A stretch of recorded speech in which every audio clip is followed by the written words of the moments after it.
The Caucasian kids got it. All right, we're good, Jen? Yes. Away we go. Good morning, everybody, and welcome to the Police Pension Fund Investment Meeting for October. We'll go around the room, introduce ourselves. Stephanie Zimberg, representing Commissioner Caban.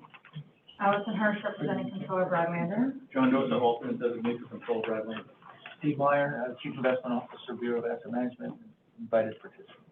Brian Berge, representing Mayor Eric Adams. Kevin Lear, representing Finance Commissioner Reed Black. Arthur Regner, PBA. Chris McGrath, PBA by invitation. Project Winter, PBA. Alex Arno, PBA. Chris Cantelmi from the LBA, proxy for Lou Starkov. Edmund Small, SBA. Hi, Jasmine, SBA by invitation. Jeffrey Ward, DEA. Bob Sanskisted, Pension Fund, present by invitation. Nicole Jambrisi, Police Pension Fund, present by invitation. Also present. Inosh Kajila, Comptroller's Office by invitation. Ladies. Blair Barberino, Bureau of Asset Management, invited participants. Eva McDonald, Bureau of Asset Management, invited. Lynn Simpson, invited. Also present by Zoom, we have the actuaries. Hi, it's Tom O'Hara from the Actuary's Office by invitation. All righty. Johnny? Johnny Ramirez of the CBA? Captain's Endowment Association. Ready. And the law department? I don't think they're participating. No, and we also have from Wilshire Associates. Oh, we're doing this now? Yep. Rob Abling, Wilshire, by invitation of the trustees. Maura McCarthy, Wilshire, by invitation of the trustees. All right, I think that's it. Thank you very much, all. John? Yeah, so Bob, we'll just note for the record that there are several members of the Bureau of Asset Management that are on via Zoom. And in the event that they participate in the meeting, we will have them identified for the record. So with that, we have a very brief public session. We have one item, which is a continuation of the discussion on the asset allocation. I know we've talked about this at the last meeting. I don't know if either Wilshire or Steve have anything they'd like to add. So I'll turn it over to Steve to make a couple of comments and Rob. Yeah, thank you, John. Actually, I really don't have a lot of new comments. Obviously, the process has gone very well. We're working in close collaboration with Rob and the folks at Wilshire. And Rob, I don't know if you have an update as well, or? Yeah, no, that's exactly right. I think there's been a couple iterations now where Ed and Steve have gone through not only Wilshire's assumptions, and when we say assumptions, we mean our thoughts on what different asset classes are going to return in the future. You know, what's our assumption for U.S. equities going forward? What's our assumption for bonds and alternatives? And overall, the primary theme is, well, two things. One is you got your basket clause expanded, so now you can consider more liquid assets. But two is that given the current market environment right now, you may not need to use the entire basket clause. You know, when you've got bonds yielding close to 5%, or even some short-term money market investments close to 5%, right now there's a better opportunity to reduce risk in this pension plan than there is to try to reach for return or take on, you know, a lot of illiquidity or a lot of volatility and try to get a higher potential return. So the point being is we think we can maintain or slightly improve the return potential while keeping risk either the same, constant, or lower. That's kind of the key theme if you look at our materials. Do we have time on the agenda to walk through a few of these? We have time on the agenda if the board wants to hear it. Like 5 or 10 minutes, would that be okay? 5 minutes is good. Yeah, I think it's a pretty important topic. I mean, asset allocation will drive, you know, 90% of the long-term risk and return of this portfolio. So whoever's running the slides, this is on Convene. This is Wilshire slide 2, but it's slide 5 of the presentation. We think overall the risk of the recession right now is low. As you might imagine, for a couple of reasons. Unemployment's still very low. The consumer has been somewhat resilient, and they make up 2/3 of our economy. But on the right-hand side, we show this tidal wave of interest rates. So hold on, Rob. Okay. Can BAM share the presentation from Convene? Would that be possible? I can log in, I'm not sure. Yeah, if you have it in front of you on your documents or share it, that's fine. I'm gonna Most pull it up likely- now, guys. Okay. Thank you, Alfredo. Yeah, thank you. No problem. This way, Robert, Yeah, yeah. it'll just be easier. Anything to be healthy, I think.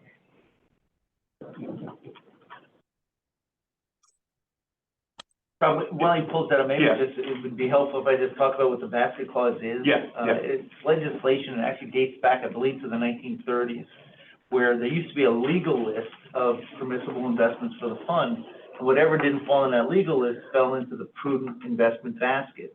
Prudent investment basket typically are alternative investments such as private equity, private credit, hedge funds, for example, and some forms of the real assets. So that used to be a limit of just 25%, and now it's been increased to 35%. So the opportunity set's a little wider, but I agree with Rob's assessment that you don't really need to go up to that full 35% level. If you ever would, you still want to have some buffer.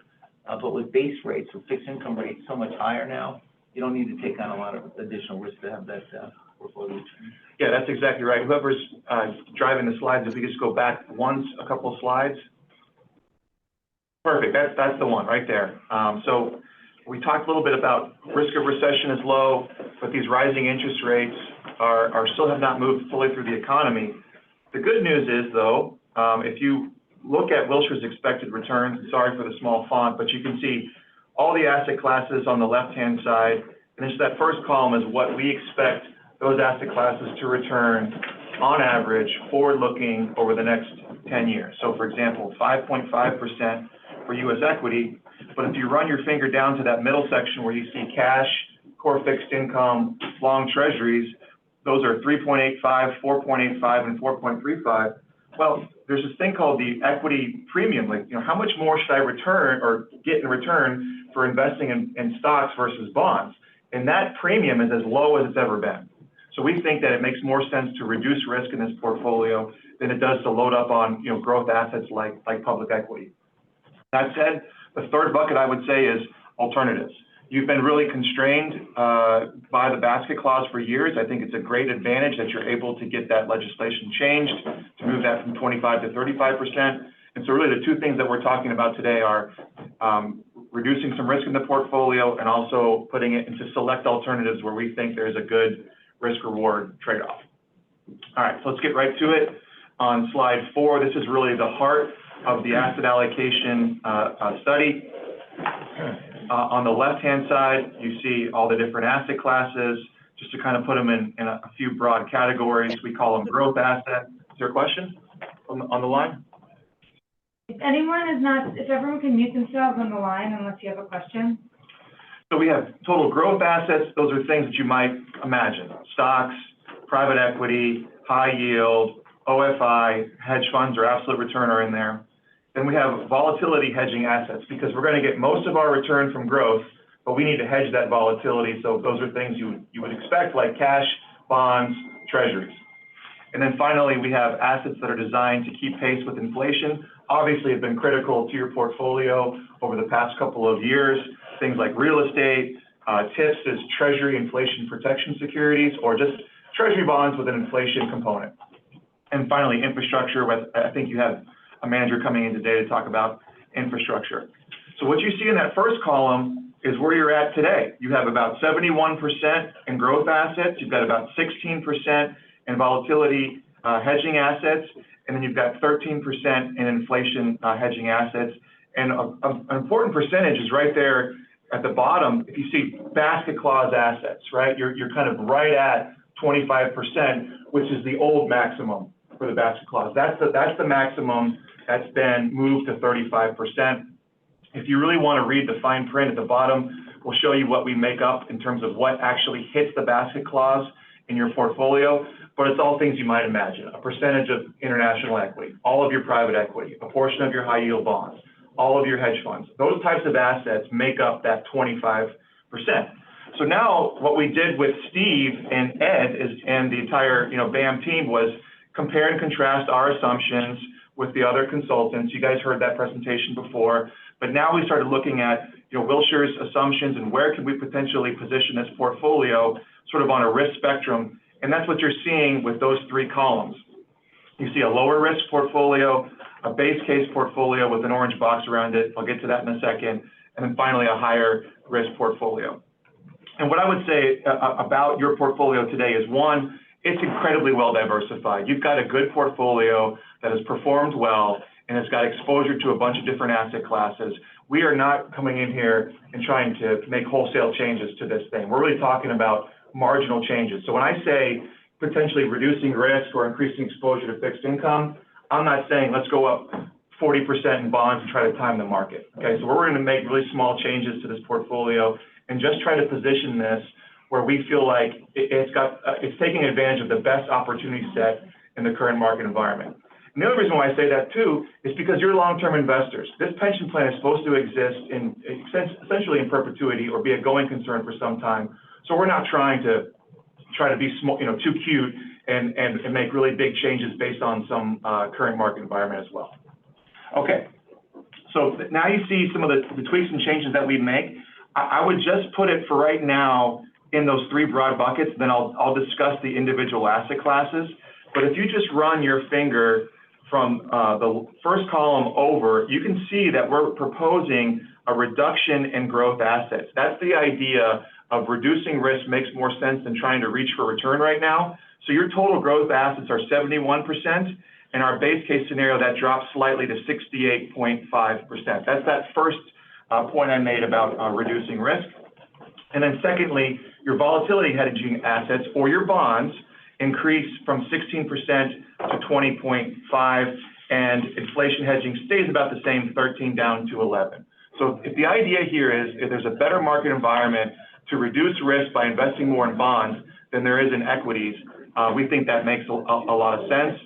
And we also, if we think about these as sort of a Goldilocks scenario of the porridge is too cold on the low risk, the porridge is too hot on the high risk, we think this base case scenario is a good balance of that and sort of the just right portfolio for you all. Can I ask you a question? Yeah. So I noticed there's three, subclasses that go to zero, that you zero out in this. Yep. Can you, and I think at another board, we had talked about the difference between convertibles, which had performed well, and TIPS, which had not, but I don't remember seeing the long treasuries being zeroed out anywhere. Could you just walk through why you're zeroing those three out specifically? Yep, you've dovetailed right into, can we go to the next slide, please? No, that's exactly where I wanted to go next. Perfect. I think this one is a little bit larger font, right? And now you can actually see what are we proposing if we said we wanted to move, for example, to this base case scenario. So you're exactly right. You see your current target policy there is the first column, then that same base case portfolio from the previous slide. And then finally, the red and black would be what potential changes are we making if you move to that base case scenario. Again, these numbers aren't large numbers. I think the largest number is a negative 4% drop for U.S. equity. So again, marginal changes, but we think this really reflects the current market environment. So to the question that was just asked, you can see the first three there, an overall reduction in public equity across U.S., developed markets, that's areas like Western Europe, Japan, Australia, and then emerging markets, that's areas like China, India, Brazil.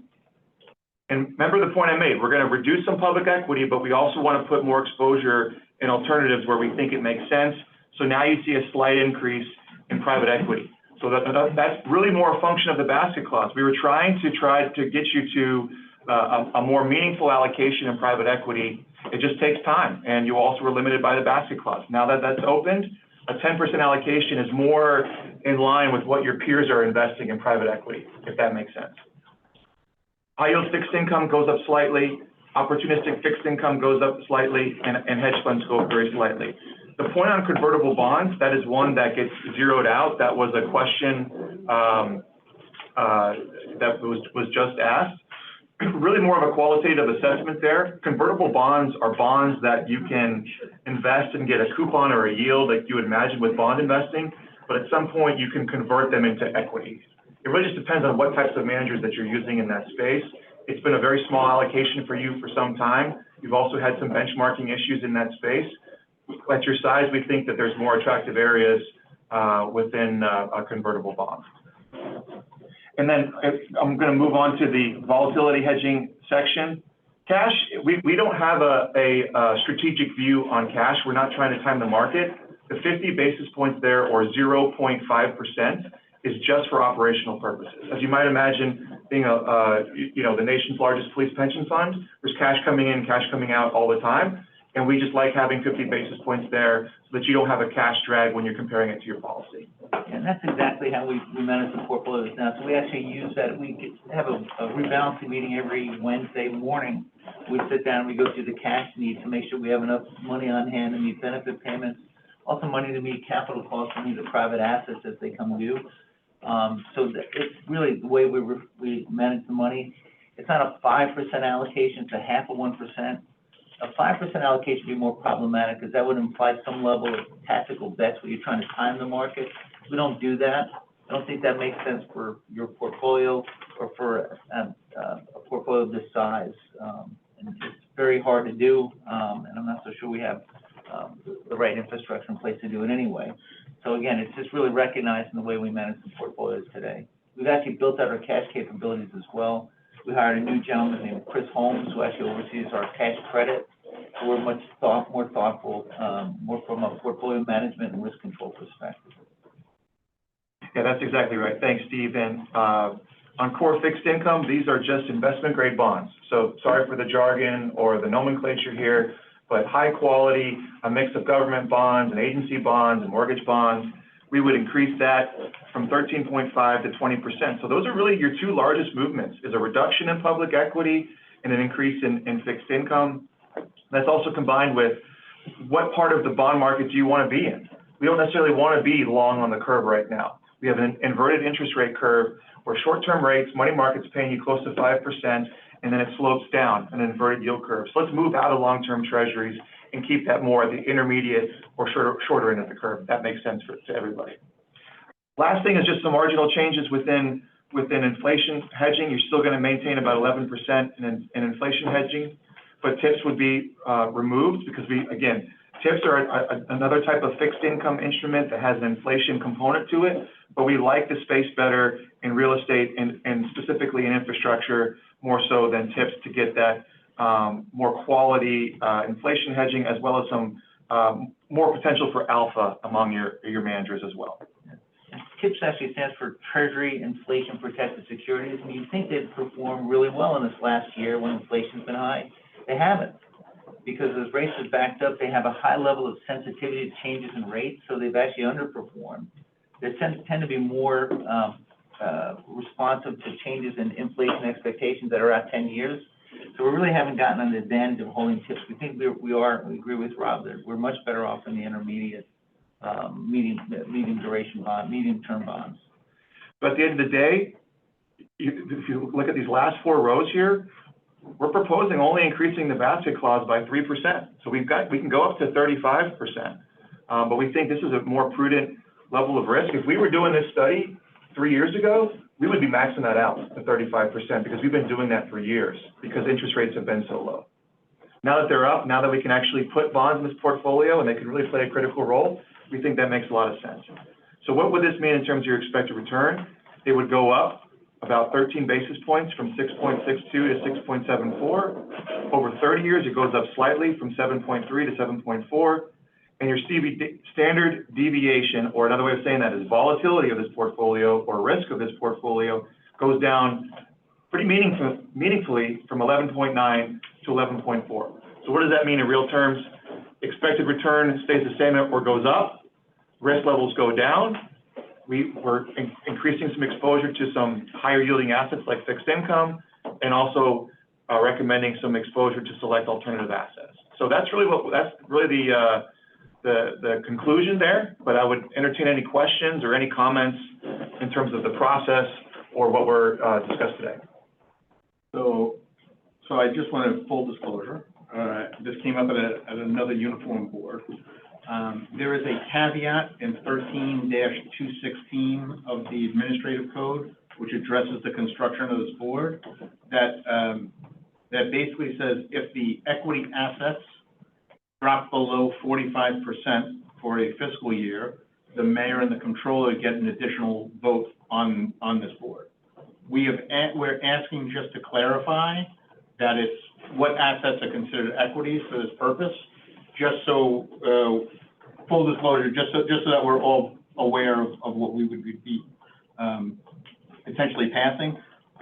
I would tell you that I don't think we are in danger of that based on this allocation, but we want to confirm what assets are considered equities for this purpose, and make sure there's no delineation between public and private. I don't believe that there would be, but, I wanted to be, transparent with everybody that we've asked the question, and I think the law firm's going to take a look. Was that And, 13-216? Yeah, it's 13-216, I think it's E, it actually says to investment professionals. I can give you the proper site, but in full transparency, I just want to make the board aware of that. We don't,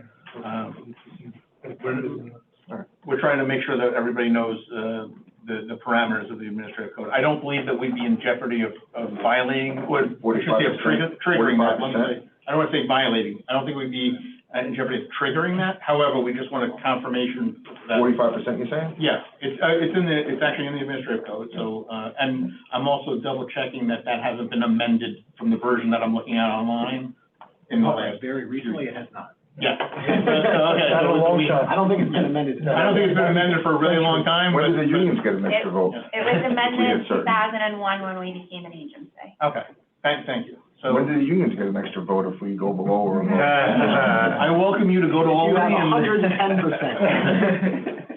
But in fairness, we just wanted to let folks know about that because, we don't want anybody we want everybody to have the same information when they make a decision.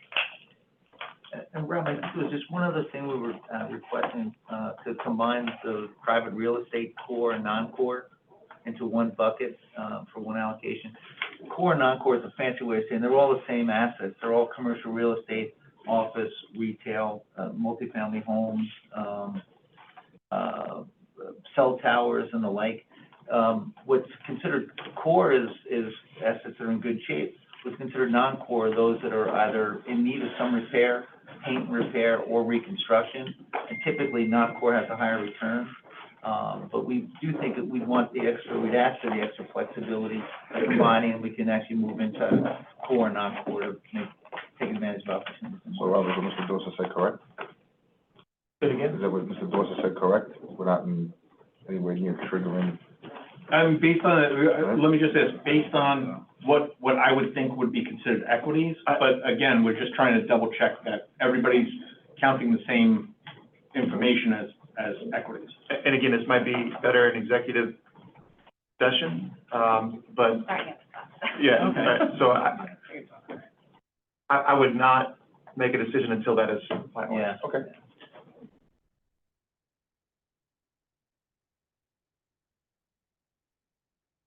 Moving on.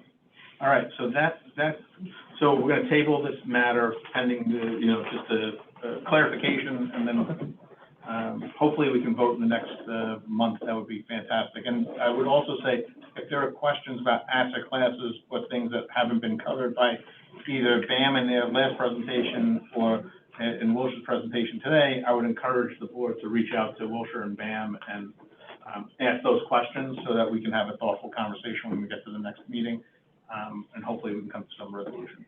And if it meets the timetable of the board, the hope is that we would have this decided on, again, if it meets your timetable by at least November, so we can actually incorporate any increases in private assets into our pacing plan for 2024 and beyond. You typically don't put all your money to work the next year. You spread it out over 5 years to get diversity across vintage years.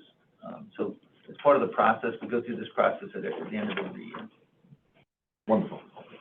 Great, thank you. All right, so with that, I'd like to make a motion that we exit public session and enter into executive session. Second. Okay. Well, second and third. Okay. Always getting one better. All right, all those in favor, aye. All right. So if BAM could close the recording? No, we have to record, because we don't have the sound. No, No, it's executive. we have. It's 2 recordings. So this Back to is the the one that goes on, the one that you guys record is what goes on the web. recording's up. And we are good. All right, John, trustees heard several presentations from the law department, consultants, BAM staff, and fund managers. Decisions on these matters will be revealed at the appropriate time. So with that, I'll make a motion to adjourn. Okay. Do you have a second? Second. Okay, Okay, all right. thank you. Please stand adjourned. No, you can turn the recording off, thank you.